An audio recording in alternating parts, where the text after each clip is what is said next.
अगर आप भी चाहते हैं कि पूजा फिल्म्स का ऑडियो वीडियो सबसे पहले आप तक पहुंचे, तो लाल बटन को दबाकर चैनल को सब्सक्राइब करें और साथ में बेल आइकन को दबाना ना भूलें।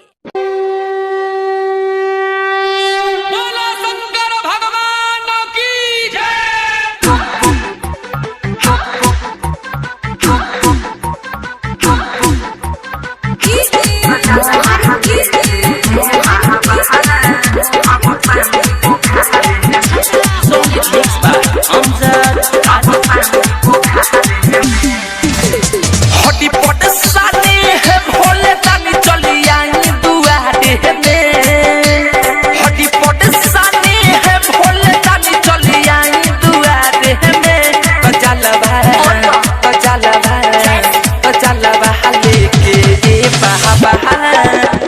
पानी पोखा में बचाला